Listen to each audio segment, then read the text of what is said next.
So I have split this lecture in two parts. Might be able to go over both of them today. So here's the agenda. We're gonna start discussing what are the goals of production scheduling. We're gonna review some of the scheduling research, and as I mentioned already, there's a lot of research being done in this subject. It's been an area that has been studied and is continually being studied by researchers in industrial engineering. And then we're going to link how are these two things connected, the planning and the scheduling component. And finally, these three subjects on bottleneck scheduling, diagnostic scheduling, and production scheduling in a full environment. Okay, so this is information that's part of chapter 15 of the textbook. And we're going to start by looking at the goals of production scheduling. So we have basically three things that we want to address when we are trying to schedule our production for, let's say, the next day or the next week or maybe the next month, depending on how you define your horizon for your production. And the first one is the high customer service. So we are basically trying to be on time in terms of the delivery of the items that we are producing. We want to keep our inventory low, so have low inventory levels in terms of our facility. And for that, we're going to be looking at the WIP. And then finally, a high utilization. So we are putting a lot of money into these machines. We are putting a lot of money paying engineers. We are putting a lot of money paying the CEO and everybody else. So we want to get the best or the highest return on our investment. So high utilization in terms of our resources and particularly the machines.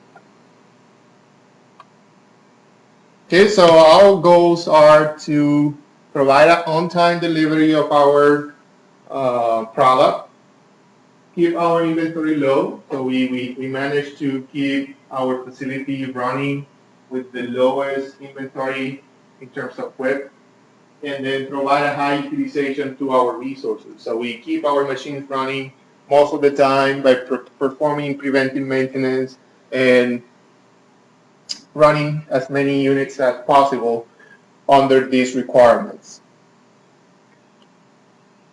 Okay, so in terms of meeting the due dates, there's some measures that we need to be familiar with. So service level, this is used typically in make-to-order systems. So these are production systems that are trying to deliver specific product to a customer. Fraction of orders which are filled on or before their due dates. In terms of the fill rate, this is usually used typically in make-to-stock systems. Fraction of demand met from the stock. So we have a bunch of units already available, and we try to deliver from that stock that we have available.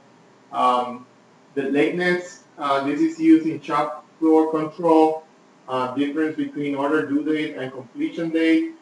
So the average lateness has little meaning in this particular case, and the better measure is the lateness padding. So we want to be capable of delivering our items on a specific time frame. So it's more important for us to be consistent on that time frame than being sometimes very early and sometimes late and sometimes on time. So that's why I'm mentioning here that outage lateness has a little meaning. As long as you're consistent by delivering those products on time, then that's a better way of measuring it. And then tardiness, this is used in shop floor control. it is equal to the lateness of a job if it is late and 0 otherwise. And then the average tardiness is meaningful but unintuitive.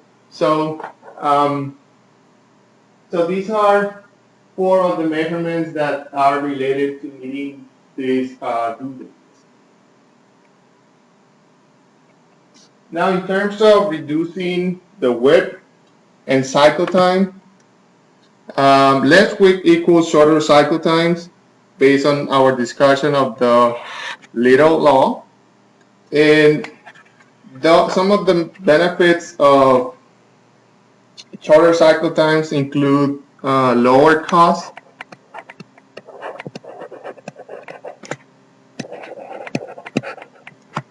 This is due because with the shorter cycle time, you're probably being more effective, more efficient in terms of getting your production out. Also, you're spending less money in terms of warehousing, keeping your units in stock. Managing a warehouse is an expense for your company. You don't get as much value for storing items in your company. You're basically paying for the space. You're paying employees for keeping the items in a specific area, moving them. The actual benefit that you're getting from the product by storing in a warehouse is nothing. So that's why keeping the inventory low is a good strategy, because you can save a lot of money for your company. Then number 2, more flexibility.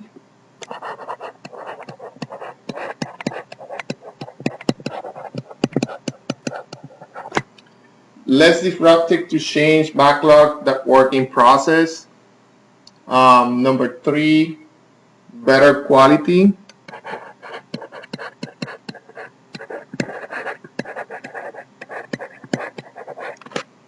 Being capable of finding or detecting these defects easier. Better quality is also important, at least based on my experience.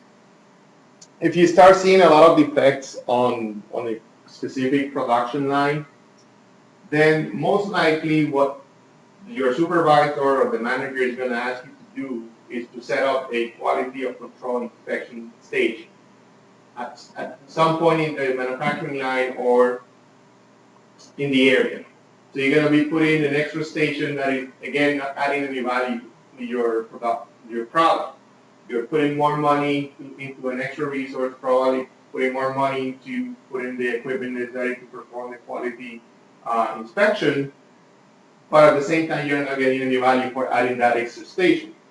So when you have a good quality, let's say you don't need to put that extra station into your production manufacturing line, you're saving that money, and also you're improving the efficiency of your product and your production.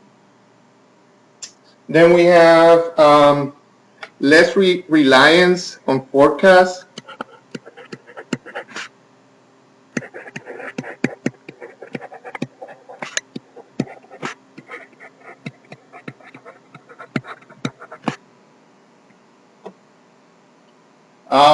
So this one in particular, cycle times below frozen zone allow make to order. So I'm not very, this one is not very intuitive. Basically, let's see, cycle time below frozen zone allow make to order. So basically, it gets to a point in which if you are able to manage your inventory and keep it very low and you are very efficient, you get to the point of reducing the cycle time as minimum as possible, that you can actually be able to produce very close to the time that you have for delivery. Okay, so that's what we are referring to. We are not relying on the forecast of what's going to happen next week to plan our schedule. Since we are very efficient, the customer can put an order like 1 or 2 days before the due date, and we can address that order because we have a very small process WIP, and also our cycle times are reduced. And then finally, better forecasts.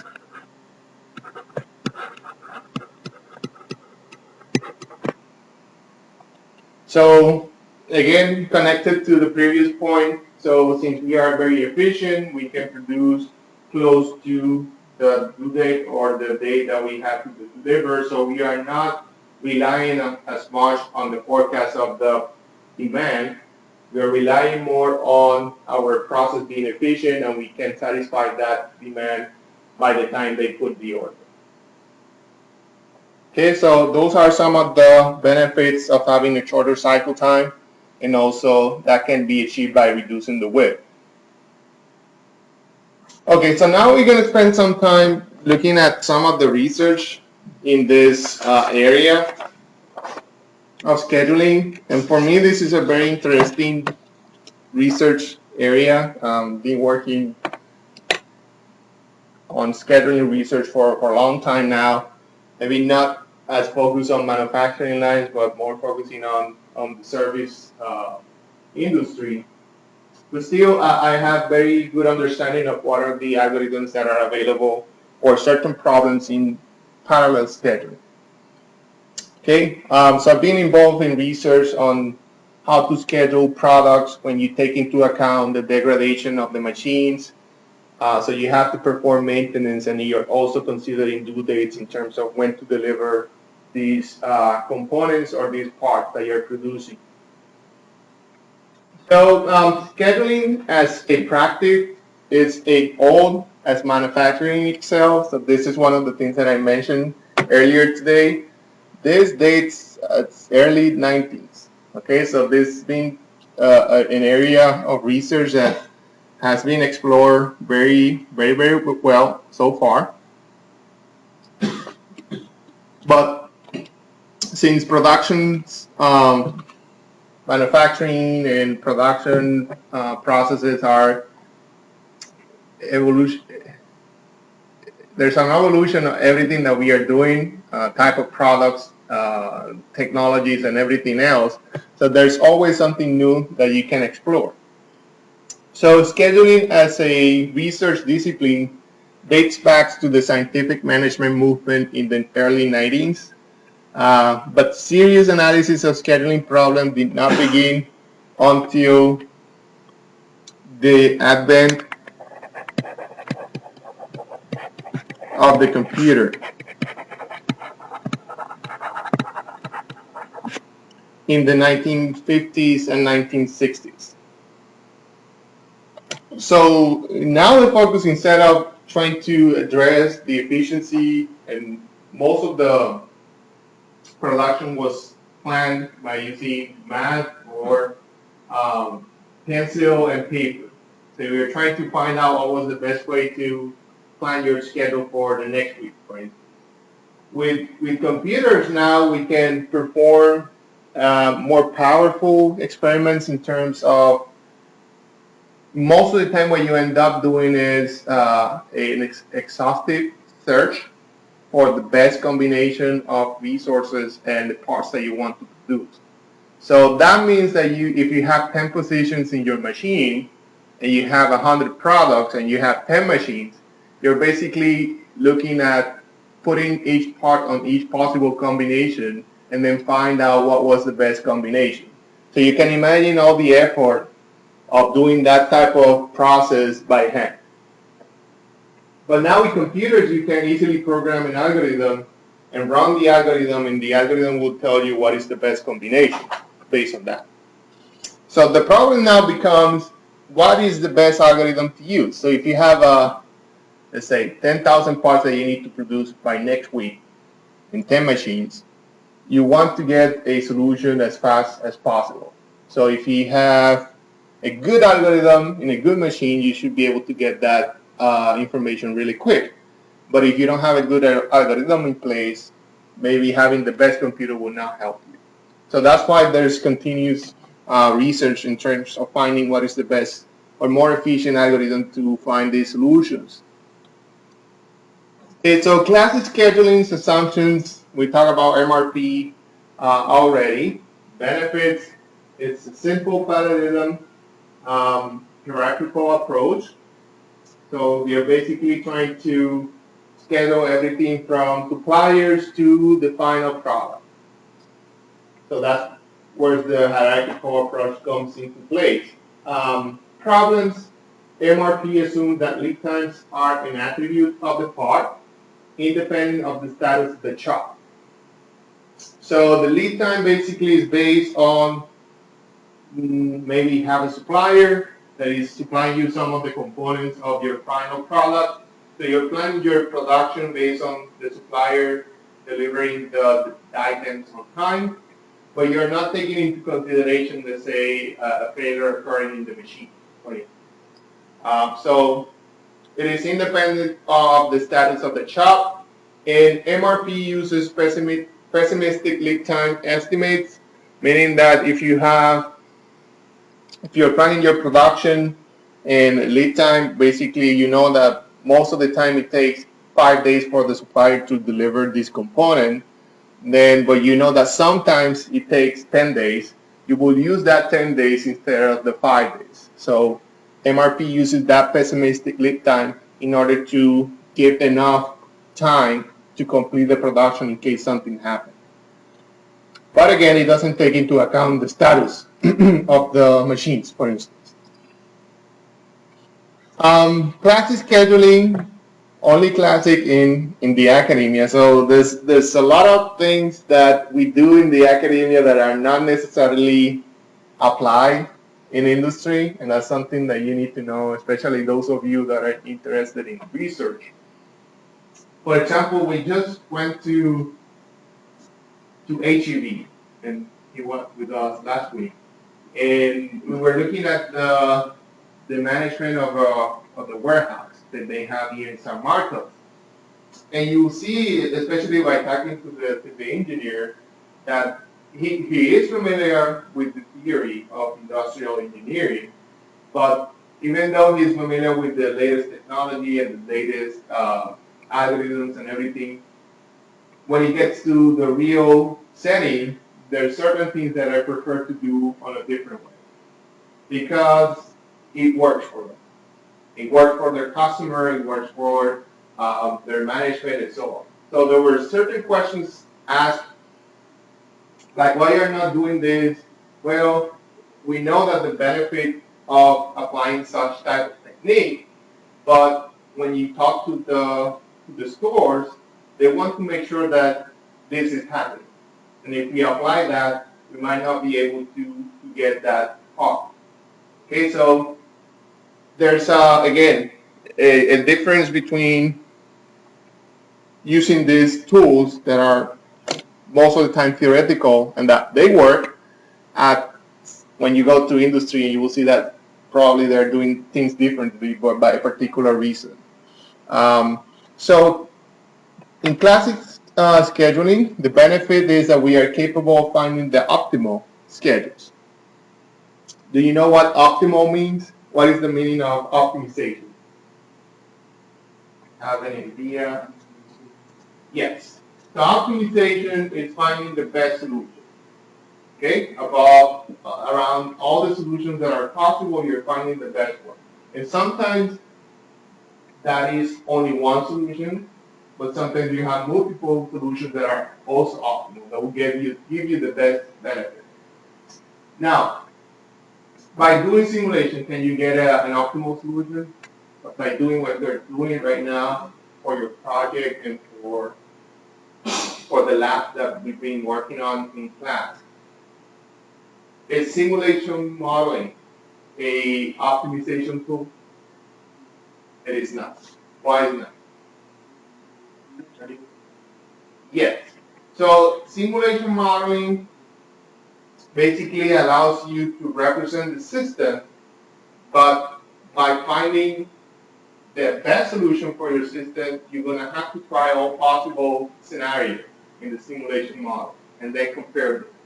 So if you're capable of doing that type of exercise, then you can say that you can find the optimal solution. but by just running the simulation model and getting output, you are not necessarily finding the best solution for your system. Okay, so that's a very important point that sometimes students are not clear. So optimization can be achieved by applying things like operation research as linear programming models, integer programming models, any type of mathematical formulation in which you can solve a optimization model that has an objective function stated as maximization of something or minimization of something subject to some constraints. That is an optimization model. And most of the scheduling problems are solved in such a way, in which you're formulating the problem and then you're trying to find the best solution for that optimization model. Okay, so benefits, optimal schedules, but the problems are the following. So we have most of the time when we model, we make some assumptions, and there's some assumptions that are made for these particular problems. First one, all jobs available at the start of the problem.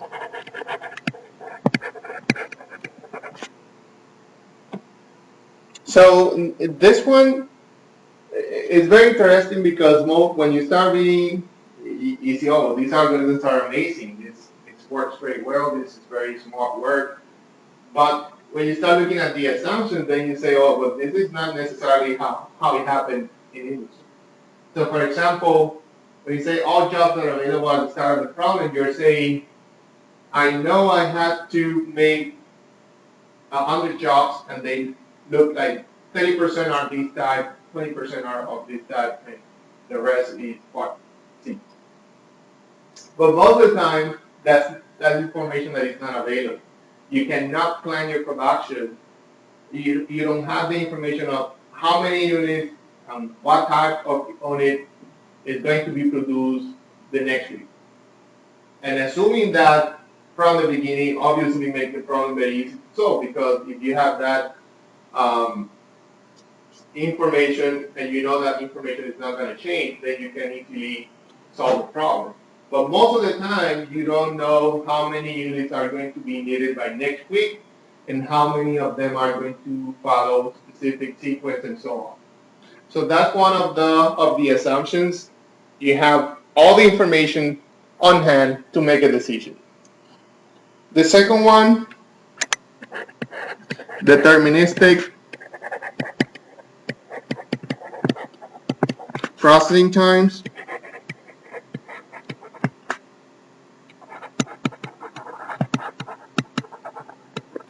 See, do you have an idea what this means? Deterministic processing times. So there's two concepts that are important in terms of defining the time duration of a process, and there are deterministic and stochastic. So deterministic means that the duration is going to be 5 minutes and that's not going to change. But most of the time that's not, especially when the process is managed by a person. You are not certain that it's going to take the same amount of time for the person to complete that specific task. If it is a machine, then probably you can say it's deterministic because the machine is always going to take 2 minutes to process this component. But if it is an operation that is managed by a person, there's more variance in terms of the time duration. So some of the assumptions, or one of the assumptions that is made in most of these process scheduling is that processing times are deterministic, meaning that if you assume that the processing of station 1 is 5 minutes, it is going to take 5 minutes always. And that's not necessarily the case. Another one is no setups. And we know most of the time you're going to need some type of setup of your machines.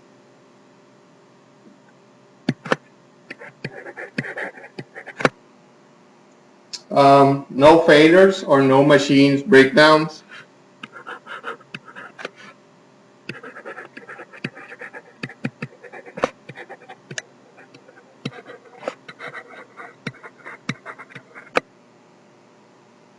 No preemption, and this is something that we cover on Thursday. Anyone remember what preempt or preemption means? So this is one of the rules that we were covering when we were discussing the scheduling component of the resource capacity, going the capacity from 0 to 1 when the resource was available. So preemptive or preemption rule, basically the idea was that if you were processing a part and you have this time free, or let's say it is maintenance, if you were processing a part and you were not done at this point, you would put the part down, you will take this time off, and then you will continue that part when you come back. So that's what preemption means.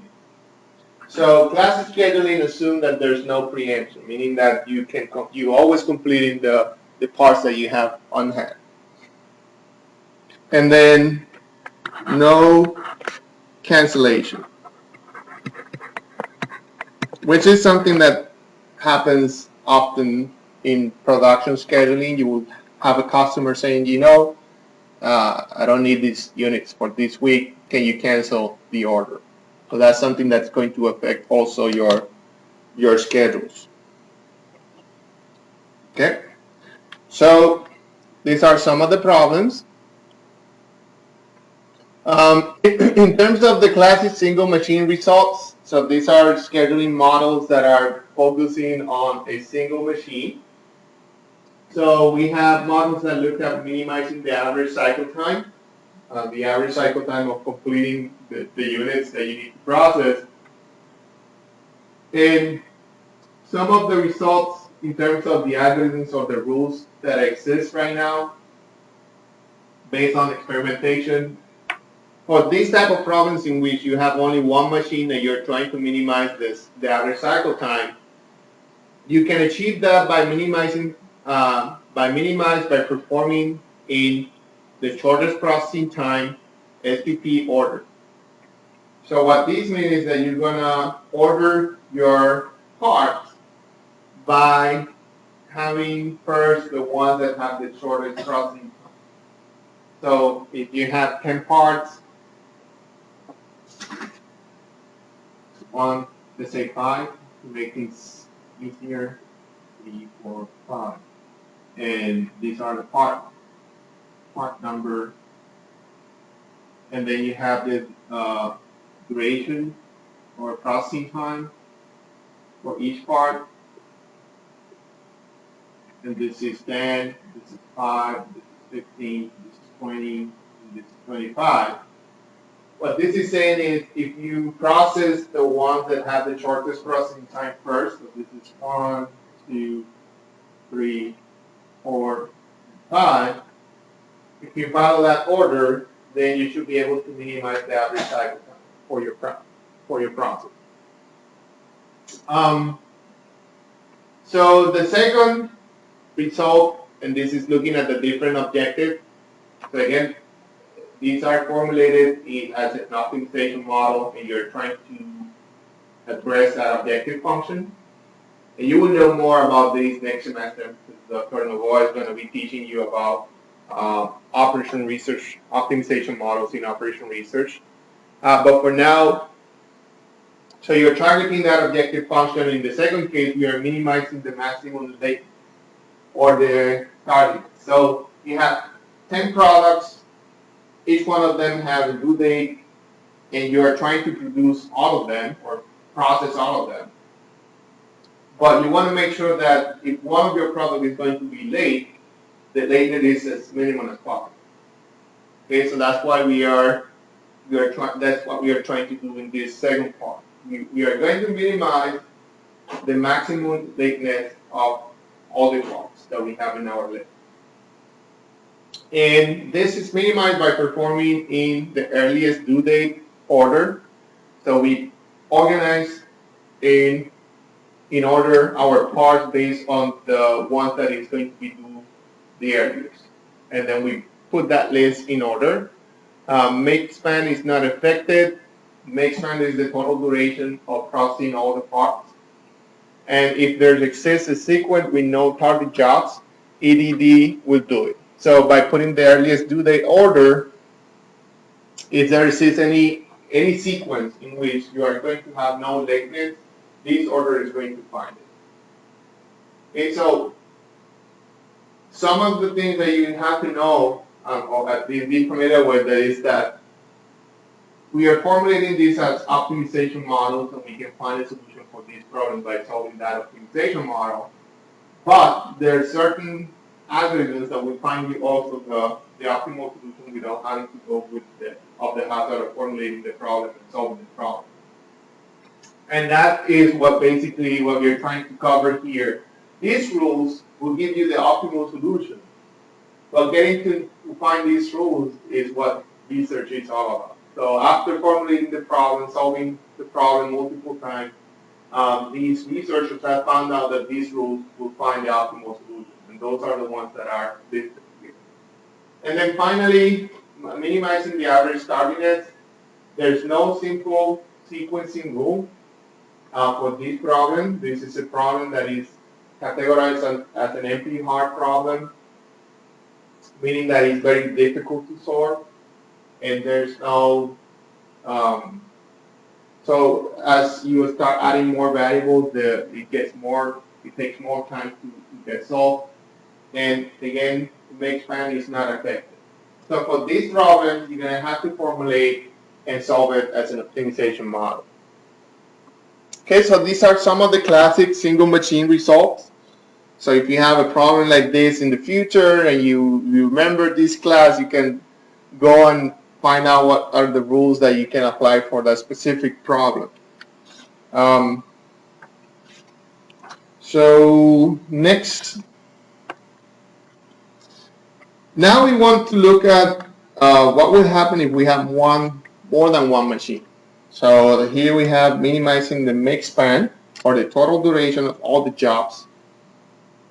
So for example, the type of problem that I'm trying to refer to here is the following. So I have 10 jobs, 1, 2, 3, 4, 5, up to 10. These are jobs. And I have machine 1 and machine 2. And these jobs can be processed by either one. So I want to know from the 10 jobs which ones are going to be assigned to machine 1 and which ones are going to be assigned to machine 2. So at the end, the total duration of my process by scheduling all these jobs in both machines, this is what we call the make span. So obviously, if you put all the jobs in one machine, that make span is going to be very big. But if you split the jobs into two machines, that make span is going to be reduced. So the idea is, how can we put this job here so we reduce this time that is taken to complete the production of these two machines? Okay, so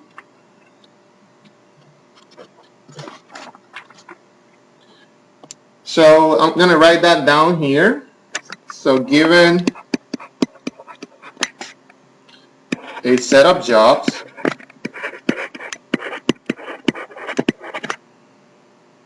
that must go through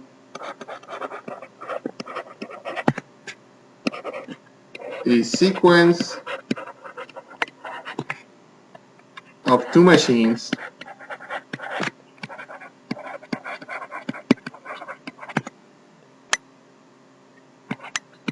what sequence will yield the minimum make span.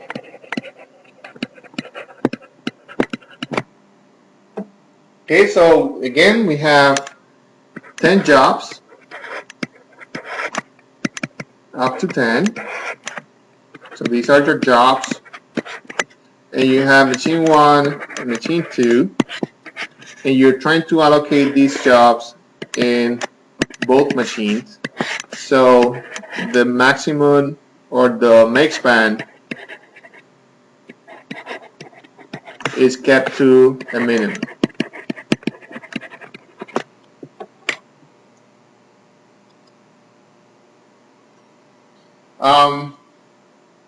So make span is sequence dependent, and there's an algorithm developed by Johnson in 1954 that solved this problem. So it sorts the times of the jobs from the two machines in two lists. Find the shortest time in either list and then remove jobs from both lists. If time came from first list, place job in the first available position. If the time came from a second list, place the job in the last available position in the sequence. And then you repeat until lists are exhausted, and the resulting sequence will minimize the make span. So again, very simple rules that will be able to deliver you the optimal solution. So we're gonna apply that algorithm on an example now. So that's what we're gonna do next. Let's look at an example of this problem. So here's the data. We have job 1, 2, and 3, and we have the job that it takes for these 3 jobs. We know the time duration on each one of the machines. So job number 1 is going to take 4 units in machine number 1, but it will take 9 units on machine number 2.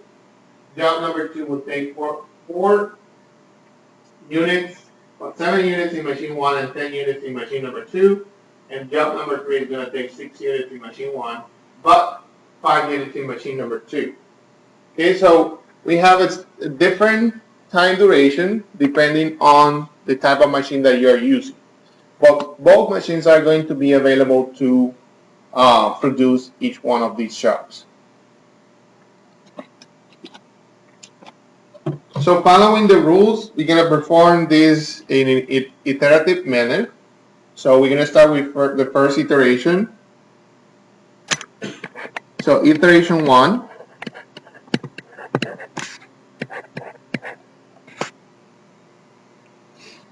So what we were saying here is sort the times of the jobs on the two machines into two lists.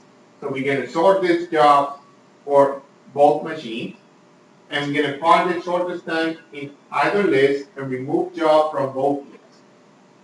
If time came from the first list, we're going to place the job in the first available position. If time came from the second list, place the job in the last available position in the sequence. So on iteration 1, minimum time is 4, which is job 1 on machine 1.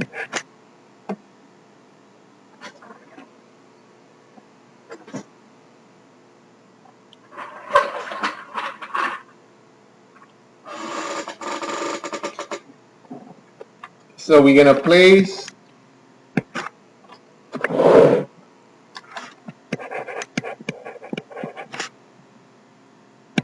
this job first.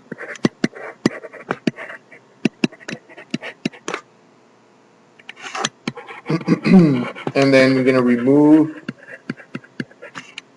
from list.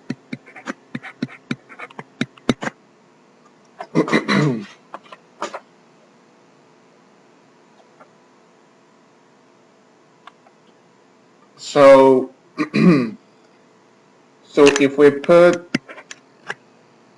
list 1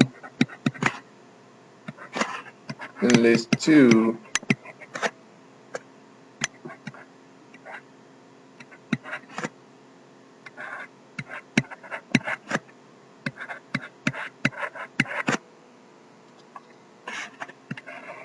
this is the sequence or the order based on the time.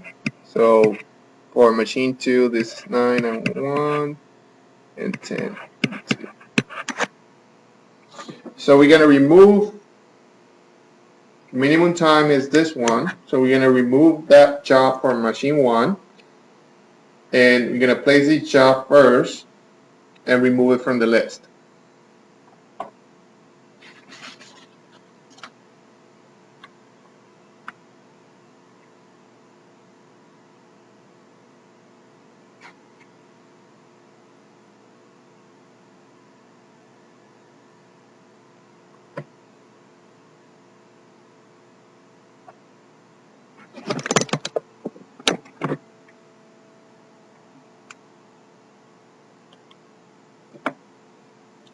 So iteration 2,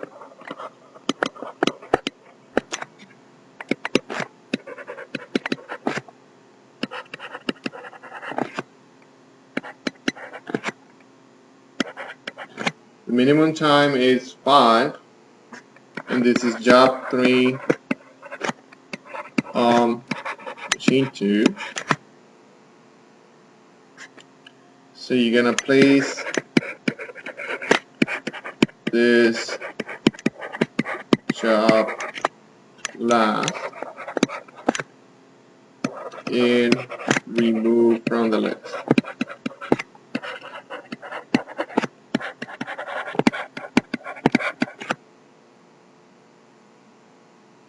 So here's the list at that point.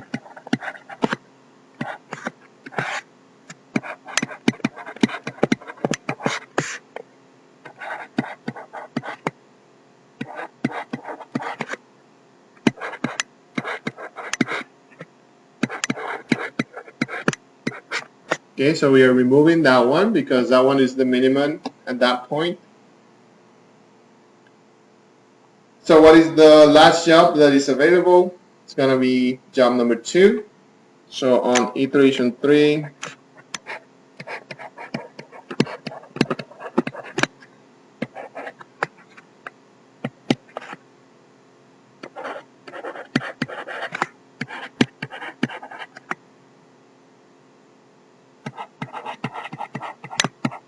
only job left is job 2.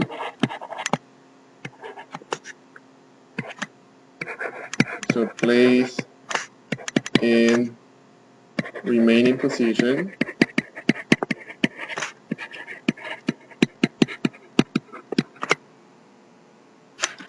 which is the middle. So the final sequence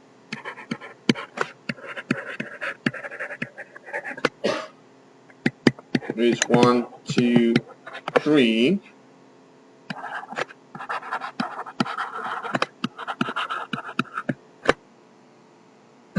So what would be the make span?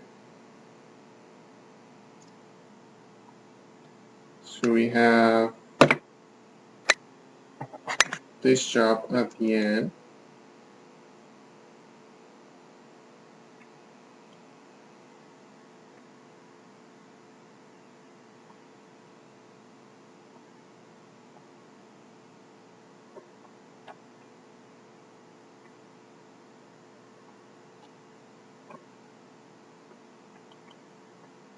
So that would be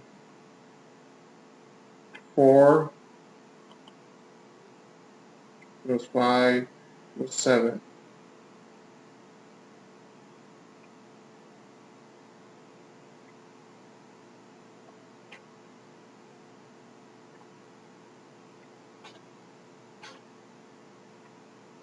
Okay, so make span is 28, and I will show you why on the next slide.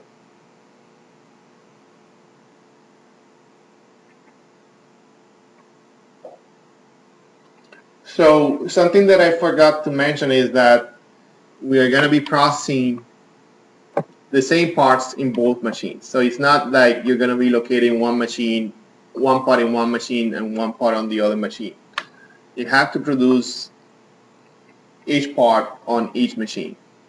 Okay, so if we compute the mix span that is shown here, so we're gonna set up both machines in the same order, but you're gonna set up machine 1 first, short pass the machine 1 to load up quickly, and then after that one is done, we move and set up part number 1 on machine number 2, and then we continue the process, and that would minimize your mix span at the end. Okay, so short pass on M2 to clear out quickly. So that's why we have that shortest part at the end for the sequence. Okay, so again, very simple ideas, very simple algorithms, but they solve the problem very efficiently to the optimal solution. And you can imagine when you start adding more machines, you start adding more products, this gets very wild. So that's why we need the computational power of the computers. So now in terms of classic dispatching results, we have the following: optimal schedules, impossible to find for most real problems. So dispatching means sort jobs as they arrive at the machine. And dispatching rules basically have some of these rules listed here. So FIFO, first in, first out, very familiar with that. This is the simple one that is used the most, and it seems fair. We have STP, SPT, charges processing time. That's what that stands for. And this actually works quite well with tight due dates. And then we have the earliest due date, which works well when jobs are mostly the same size. And there's a lot more. We saw some of them also in our simulation component or simulation lab last time, but there's many more. Problems with dispatching, this cannot be optimal and can be bad and tends to be myopic. So the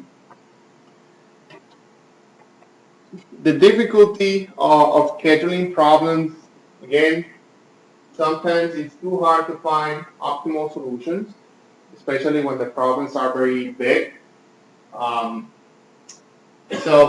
at the end, you need to provide some type of solution for your problem, right? Especially if you're working on a company.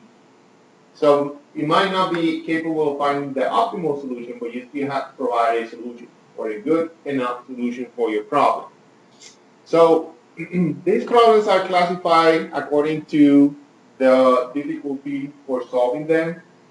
So that's what we call classifying according to hardness. So we talk about NP already. So there's a class that is P, meaning that it has a polynomial solution. What that means is that you can solve this problem in a certain number of steps of the algorithm. So polynomial means that you can predict how many steps it's going to take you to find a solution for this problem. And NP or non-polynomial solution means that it's going to be very difficult for you to know how many steps it's going to take you to solve this problem. So here's a notation. Most of the time, this is the notation that is used to denote if the problem is polynomial or non-polynomial in terms of the solution. So here we have an example. Sequencing problem grows as n factorial. So the more jobs you have, the more difficult it gets to find a solution. So for example, if n equals 40, then it's going to take you this many steps to solve the problem. If this is the number or the definition of the step that it's going to take you to solve using that algorithm. But when you get to, if you increase the number of jobs, if you duplicate that number of jobs, and it equals 80 instead of 40, you see how these grow exponentially. So you can see that also here in the graph. So as you start adding jobs, you see how this curve will go up. Okay, and that's not necessarily the case for this one. So when it grows exponentially, you're basically having a very difficult problem to solve. But when it grows based on n, you'll see that there's not necessarily a big change when you increase the number of jobs. Okay, so there's a lot of problems that are classified as NP that is still open for research to be solved. Maybe finding better algorithms.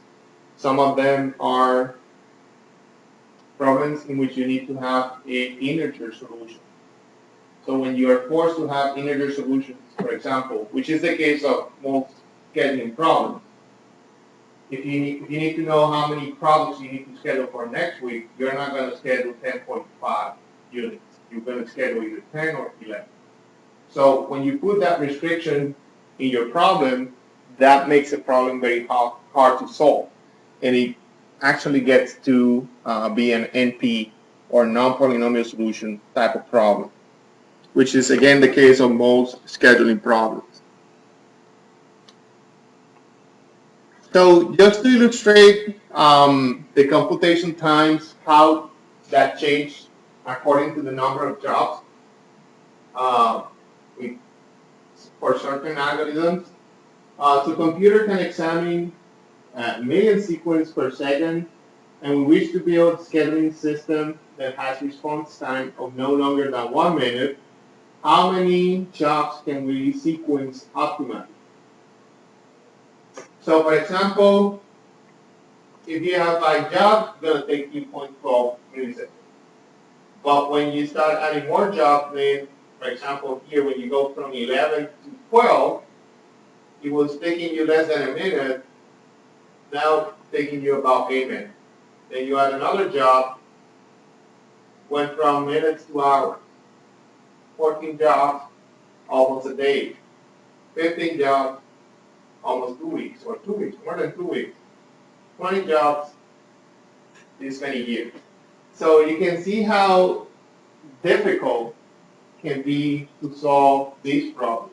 And that's why we have a lot of research being done on these problems, because we know that we have the algorithms that can give you a solution, but there might not be as efficient in terms of getting you the solution when you need them. Okay? So finding better algorithms, finding better ways to explore these problems is always a good question. But when you compare with the polynomial time example, this batching or sorting time goes up as n log n. Suppose for comparison that it takes the same amount of time to sort 10 jobs as it does to examine 10 factorial sequences. How large a problem can we solve using this batching? So as you can see, when it follows the polynomial time, there's no major difference in terms of the solution because it will not grow as fast.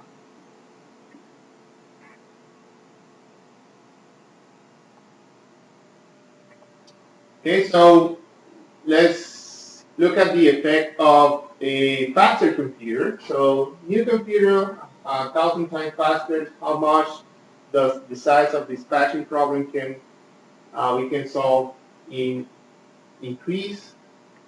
So you see from here to here, now we're looking at 1,000 jobs, and it takes about a second. Again, we are looking at polynomial time algorithms. So you see that an effect of having a good computer would actually allow you to solve very large problems for those in very limited time. So what are the implications for real problems?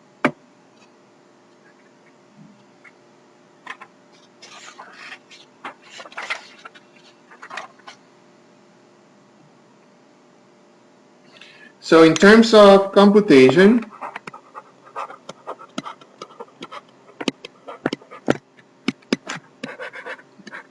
non-polynomial algorithms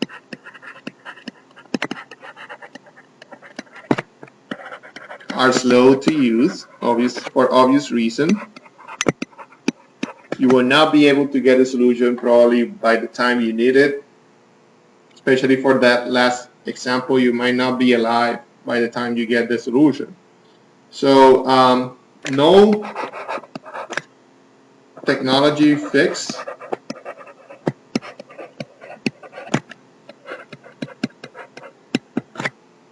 so faster computers do not help on non-polynomial algorithms.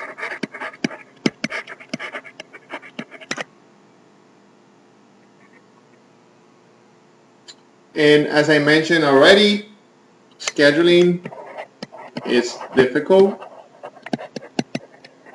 So it's hard. Real scheduling problems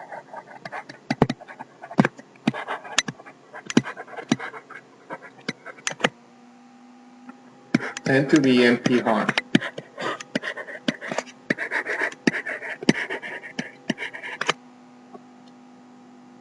So they're very difficult to solve.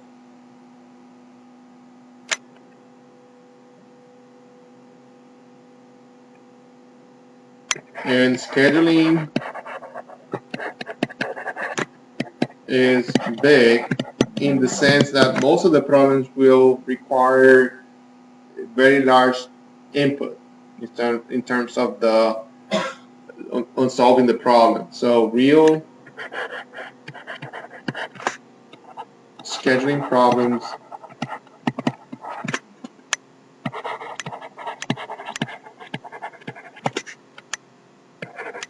also tend to be quite large and most likely possible to solve to an optimal solution.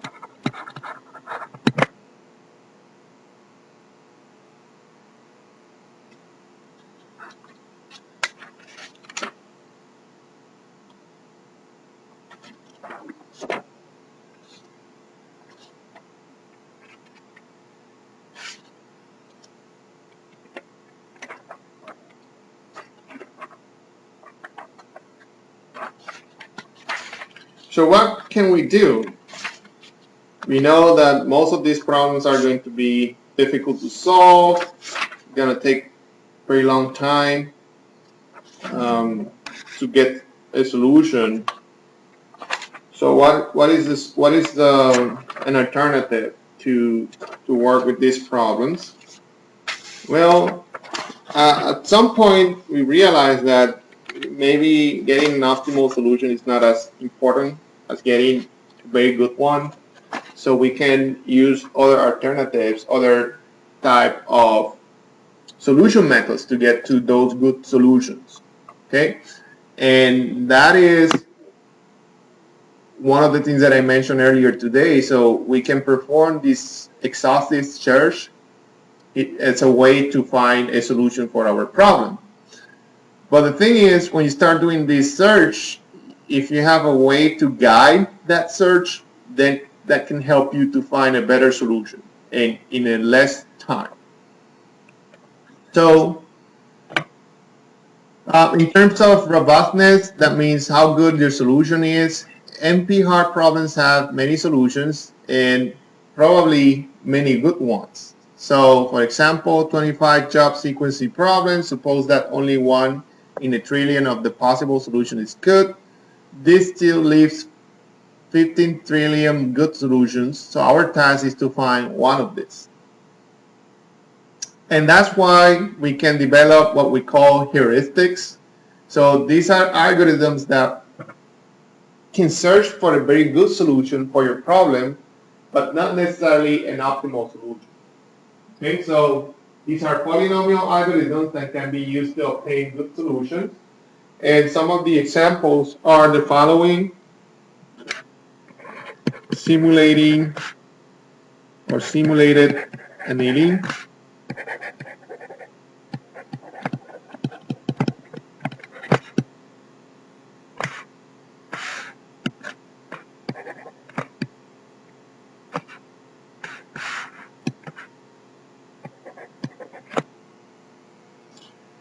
taboo search, and genetic algorithms.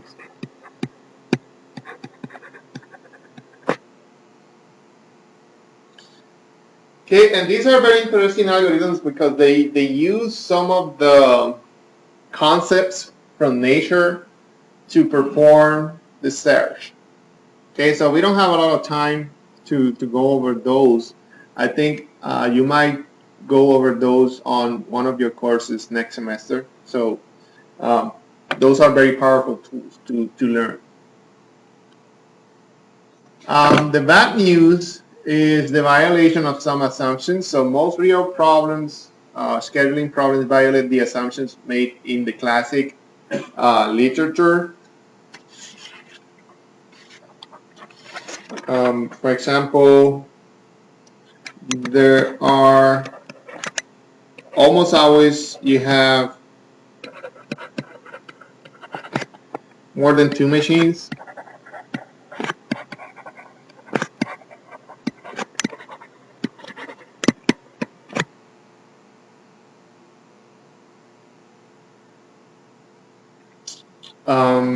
We talked about this one already. Process, time are not deterministic.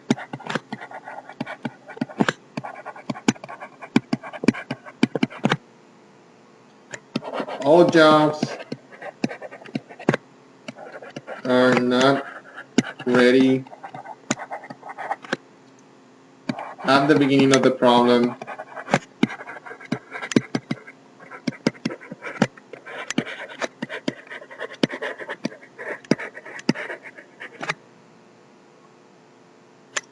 And this last one is process time are sequence dependent.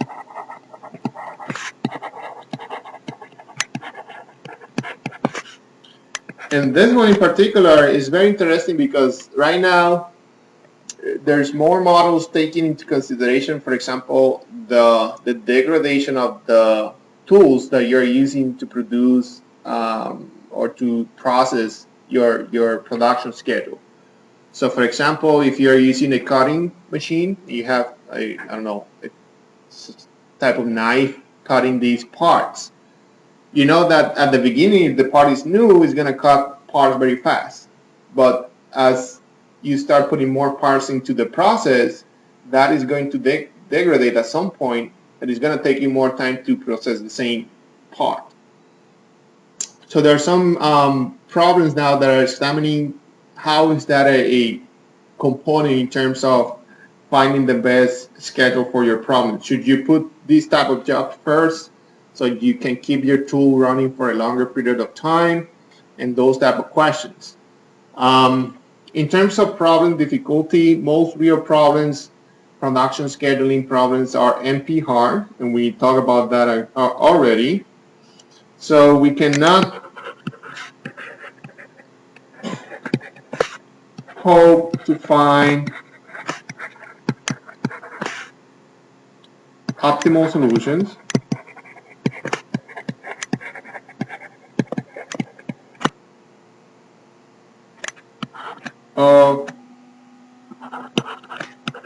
realistic sized scheduling problem.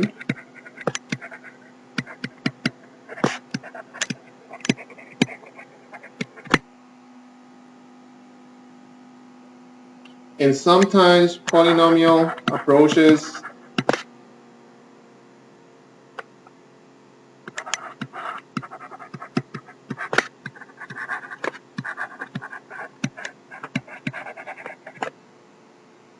like first in, first out may not work well.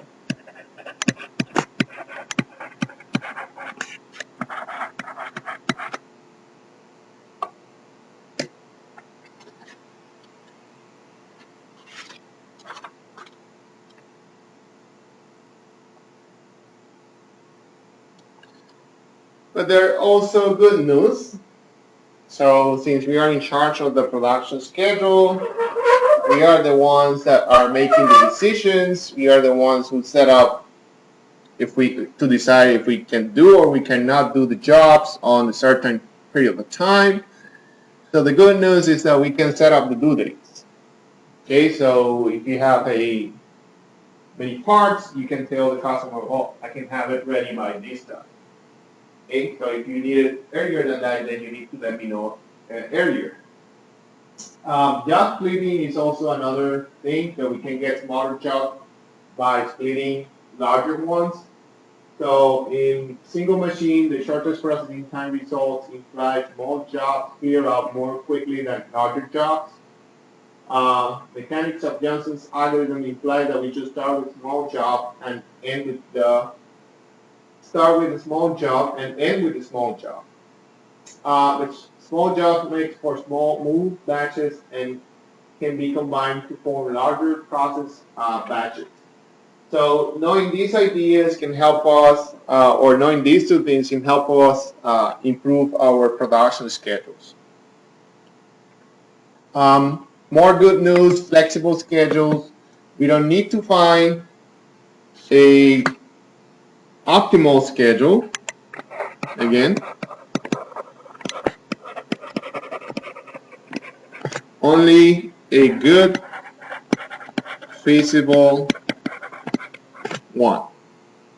So most of the time, the optimal schedule, if you're able to find it, there's no major difference between a really good one and the optimal one. Maybe you will save some, I don't know, 10 minutes in terms of the make span.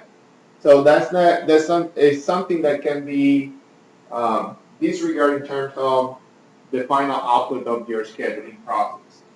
Focus on the bottleneck. We can often concentrate on scheduling the bottleneck process, and this simplifies problem closer to the single machine case. So if you have multiple machines in a line, and you know where your bottleneck is, maybe you can focus on that part of the process and solve the problem as a single machine problem. That's also an alternative. And then capacity can be adjusted dynamically. For example, you can have overtime, you can have more workers, use vendors to adapt the facility somewhat to the schedule.